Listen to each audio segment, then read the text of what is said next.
The sleeping cat of the moon. Bastet, Echo Strands, and the forgotten Lunar Watchers. Why is there a sleeping cat statue on the moon? And what does it have to do with the rise of feline gods in ancient Egypt? What you're about to see and hear isn't fantasy.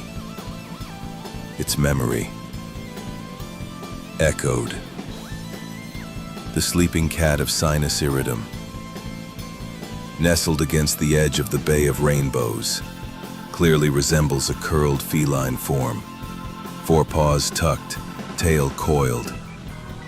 Not carved, but shaped by gradual engineering of basalt over time. Eyes aligned to Earthrise at certain lunar phases. Vault believes it served as a resonance sleeper, storing emotional frequency from Earth observers. It is also believed to function as a dimensional anchor for feline astral consciousness, allowing cats to navigate dream corridors between worlds. Vault analysts call her the Lunar Watcher who never blinks.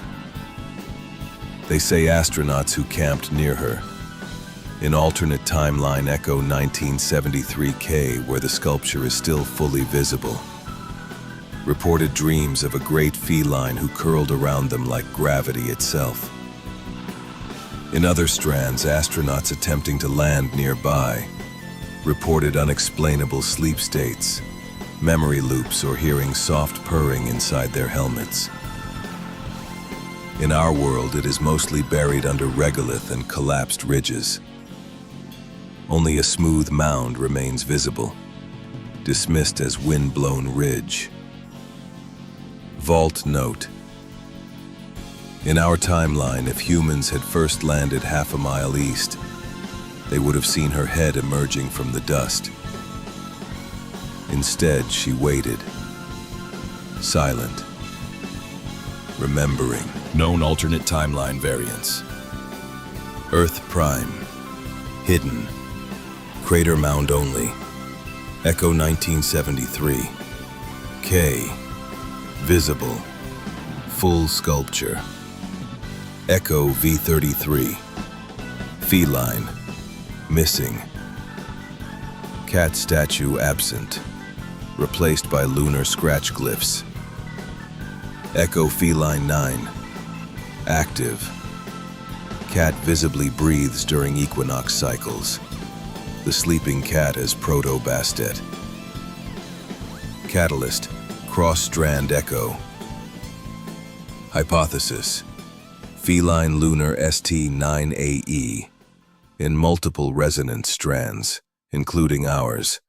The sleeping cat of Sinus Iridum was fully visible to the naked eye during key lunar cycles of pre-dynastic Egypt, notably during lunar perigee alignments from 12,800 BCE to 8,000 BCE most clearly. Dust-refracted low-horizon moonrises, amplifying detail of surface relief. Direct influence on Egyptian culture. Bastet, goddess of home, fertility, and protection, was not originally feline. Echo records suggest the feline form emerged after early skywatchers began depicting a cat on the moon. Early lunar priesthoods of Heliopolis conducted rites under Bastet's eye, believed to be the left eye of the sleeping cat, visible during waning crescent phases. Temple walls, particularly in Dendera and Kamambo, show feline silhouettes within moons, often dismissed as stylized decoration, but in Echo Strands they are literal observational records. There are known monuments, both preserved and lost, which, when viewed across Echo Strands, appear to have been deliberately aligned not merely to the moon itself, but to the sleeping cat of Sinus Iridum.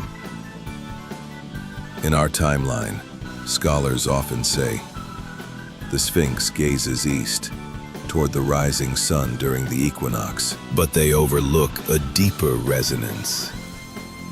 1. The Great Sphinx of Giza. Echo alignment.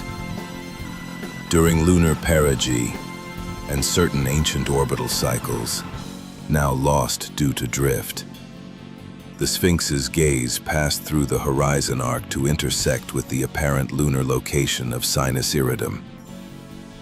In Echo Strands, especially Echo Helio 3c and Bastet Loop 12, the sleeping cat sculpture was clearly visible to initiates, who marked its position using obsidian rods in the sand, ankh-shaped frame sites held at arm's length, dream-induced overlays in the minds of priest astronomers.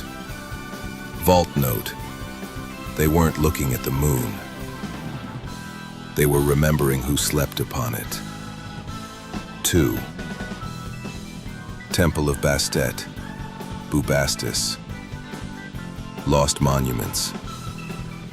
In earlier phases, especially around 2800 to 2400 BCE, feline-headed statues with hollowed gazes were positioned on terraces to stare directly at the moon during its rise near Sinus Iridum. Most of these have collapsed or were melted down during Ptolemaic desecrations. In Echo V33 feline, one surviving statue, known as the Watcher of the Crescent Window, has eyes inset with silver hematite, tuned to reflect the moon's left eye when Bastet's festival began. That reflection passed down a dark corridor into a chamber where cats would sleep in circles, activating dream oracles. 3.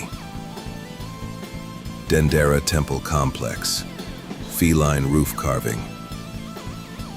Near the famous zodiac of Dendera, a rarely photographed cat silhouette carved into the ceiling appears to be staring at a crescent.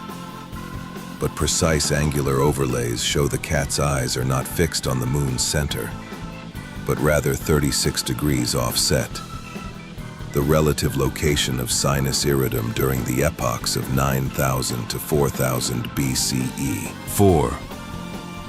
The Lost Mirage Gate, Echo Only.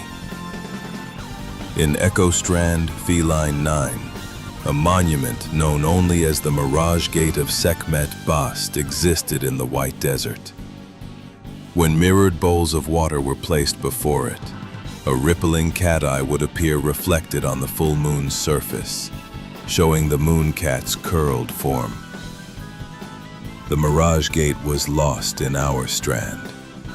No remains have been found, but the Bedouin word for the area still translates to the stone that watches the watcher. These monuments weren't merely religious icons. They were part of a planetary network, an Earth-to-Moon cat-based alignment lattice, tuned to amplify emotional resonance, dream frequency, and remembrance. Veil thickening event. By 2500 BCE in our timeline, the veil had thickened, distorting visibility of the monument from Earth. It had become increasingly covered by regolith and dust, until eventually becoming unrecognizable. Egyptian scribes shifted from observational glyphs to symbolic myth, locking the knowledge within mystery school traditions. By the time of Plato and Ptolemy, the lunar cat had become a metaphor, not a memory. Maybe your cat staring at the moon isn't random. Maybe she remembers. Maybe she's dreaming with it. So yes, there's a cat baby on the moon. How did it get there? The power of Neko.